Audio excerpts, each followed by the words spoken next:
जय हिंद. नमस्ते विद्यार्थी आणि प्राध्यापक मित्रांनो. मिस्टर अक्षय बळे SPPU एक्झाम अपडेट या यूट्यूब चॅनलमध्ये आपणा सर्वजणांचं स्वागत आहे. आताच्या व्हिडिओमध्ये आपण SY BBA IB same 4th 2019 credit पॅटर्नच्या रेग्युलर आणि बॅकलॉग स्टुडंटचा परीक्षा फॉर्म कसा भरावा याबाबत आपण माहिती घेणार आहोत. त्यामुळं हा व्हिडिओ शेवटपर्यंत नक्की बघा. आवडल्यास या व्हिडिओला लाईक करा, शेअर करा. अधिक माहितीसाठी आपण आपल्या यूट्यूब चॅनलला सबस्क्राईब करायला विसरू नका. तसेच तुम्हाला व्हॅल्यू ॲडेडचा कोर्स कोणता घ्यायचा आहे, एक्स्ट्रा क्रेडिटच्या सब्जेक्टबाबत माहिती घेणार आहोत. त्याच्यानंतर बाकीचे जे सब्जेक्ट्स आहे, बॅकलॉगचे फॉर्म भरताना कोणती काळजी घ्यायची, अशा विविध विषयांची माहिती आपण या व्हिडिओमध्ये घेणार आहोत. त्यामुळं परीक्षा फॉर्म भरण्यापूर्वी हा व्हिडिओ शेवटपर्यंत नक्की बघा. आवडल्यास या व्हिडिओला लाईक करा, शेअर करा.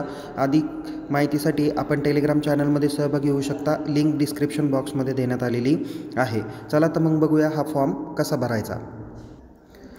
परीक्षा फॉर्म भरण्यासाठी तुम्ही सगळ्यात अगोदर unipune.ac.in या ऑफिशियल होमपेजला जा. त्या ठिकाणी एक्झाम सेक्शनवरती क्लिक करा. क्लिक केल्यानंतर थोडंसं खालती स्क्रोल करा. या ठिकाणी स्टुडंट सेक्शनमध्ये तुम्हाला 4 नंबरला एक्झाम फॉर्म ऑनलाईन दिसेल, त्यावरती क्लिक करा. त्यावरती क्लिक केल्यानंतर इथे तुम्हाला 1 ते 8 पद्धतीच्या लिंक दिसतील. कोणत्याही एखाद्या लिंकवर क्लिक करा. क्लिक केल्यानंतर इथे तुम्हाला एक्झाम फॉर्म डेट दिसतील. ओके, कदाचित डेटमध्ये परत वाढ होऊ शकते, काही हरकत नाही. बघा, या ठिकाणी तुमचं SY BBA IB, इथं SY आणि TY BBA IB आहे. इथे थोडंसं उजव्या बाजूला स्क्रोल केल्यानंतर इथे तुम्हाला दिसेल 14 फेब्रुवारीला फॉर्म चालू झालेले आहे. Without late fee last date 28 फेब्रुवारी आहे आणि लेट फीसह तुम्ही 5 मार्चपर्यंत परीक्षा फॉर्म भरू शकता. थोडंसं बॅक साईडला आल्यानंतर इथे तुम्हाला proceed to log in button दिसेल, त्यावरती क्लिक करा.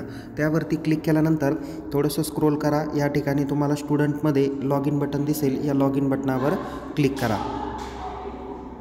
लॉग इन बटनावर क्लिक केल्यानंतर इथे तुम्हाला log in by mail ID आणि मोबाईल नंबर दिसेल.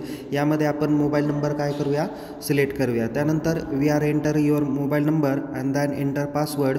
Here captcha should be mention and then enter the log in tab. Okay, या बटनावर आपण काय करूया, लॉग इन बटनावर क्लिक करू. ओके, ही माहिती आपण भरू आणि पुढच्या पेजला जाऊया.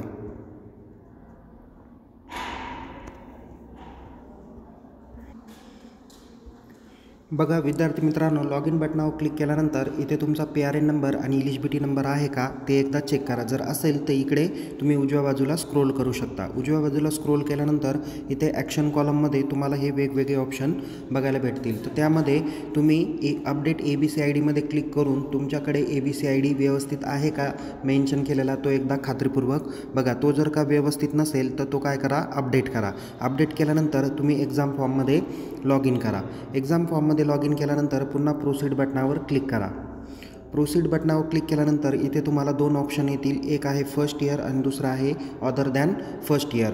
तर विद्यार्थी मित्रांनो, तुमचं जर का फर्स्ट इयर बॅकलॉग असेल तर तुम्ही या फर्स्ट इयर कॉलमवर क्लिक करा. जर तुमचा SYचा जर का regular as well as backlog असेल तर तुम्ही अदर दॅन फर्स्ट इयरवरती क्लिक करू शकता. सो अदर दॅन फर्स्ट इयरवर क्लिक करा आणि क्रिएट न्यू ॲप्लिकेशनवर क्लिक करून तुम्ही पुढे माहिती भरू शकता. ओके, सो या ठिकाणी क्रिएट न्यू ॲप्लिकेशन बटनावर काय करा, क्लिक करा. आपल्याला बघा, सगळ्यात अगोदर आपली पर्सनल बेसिक इन्फॉर्मेशन तुम्हाला या ठिकाणी बघायला भेटेल. थोडंसं खालती स्क्रोल केल्यावर इथे नेक्स्ट बटन दिसेल, त्यावरती क्लिक करा. नेक्स्ट बटनावर क्लिक केल्यानंतर तिथे तुम्हाला सब्जेक्ट्स बघायला भेटेल. बघा, या पद्धतीने तुम्हाला काय होईल, सर्व सब्जेक्ट तुम्हाला इथे बघता येईल. वरती जे काही सब्जेक्ट दाखवलेले आहे जसं 401, 402, 403, 404 हे तुमचे कंपल्सरी सब्जेक्ट असणार आहे. त्यानंतर ऑप्शनलमध्ये तुमचे जे काही सब्जेक्ट्स आहे ते सब्जेक्ट या ठिकाणी तुम्हाला सिलेक्ट करायचे आहे. जसं सेमिस्टर 3मध्ये तुमची लँग्वेज कोणती होती ती तुम्हाला सिलेक्ट करायची. जसं या विद्यार्थ्याची जी काही लँग्वेज होती ती फॉरेन लँग्वेज जर्मन होती, म्हणून पहिल्यांदा या जर्मन लँग्वेजवर काय केलं, आपण क्लिक केलं. त्यानंतर इथे तुम्हाला स्पेशलायझेशनमध्ये तुम्हाला 2 ऑप्शन आहे. तर दोन्हीपैकी तुम्ही काय करू शकता, एक घेऊ शकता. जसं की या विद्यार्थ्याला जो काही स्पेशलायझेशन आहे तो 406A आहे. त्याच्यामुळे त्यांनी international warehouse and supply chain management हा विषय घेतलेला आहे. त्यामध्ये बाकीच्या प्रॉपर ठिकाणी काय केलेल्या आहे, टिकमार्क केलेल्या आहे. म्हणजे अशा पद्धतीने 2 टिकमार्क तुम्हाला करायच्या आहे.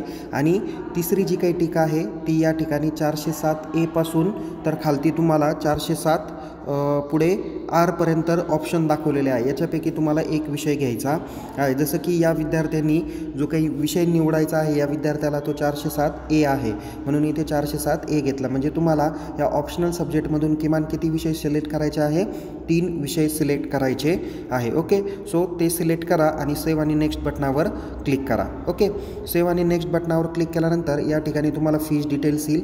फीज डिटेल्स आलेली आहे ₹1790. एकदम बरोबर फी आलेली आहे. थोडंसं खालती स्क्रोल केल्यानंतर या ठिकाणी बॉक्स दिलेला आहे. या बॉक्सवरती काय करा?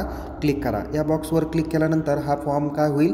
कन्फर्म आणि प्रिंट बटनावर क्लिक केल्यानंतर त्या फॉर्मची आपल्याला प्रिंटआउट काढता येईल. ओके, फॉर्मची प्रिंटआउट तुम्हाला येऊन जाईल.